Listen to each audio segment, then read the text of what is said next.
Подскажите мне, пожалуйста, как так вообще получается, что один белорус может объединить под крышей стадиона украинца, русского, белоруса, казаха, разных вероисповеданий, а политики не могут? Не доказывает ли это все то, что ненависть, которая разжигается между нами, она искусственно создана? Вы посмотрите, как нужно мало для того, чтобы объединить людей. Никаких политических высказываний, ничего. Просто человек делает свое дело, и людям это нравится.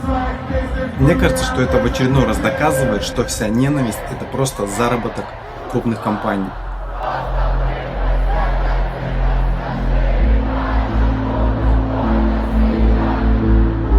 Почему такое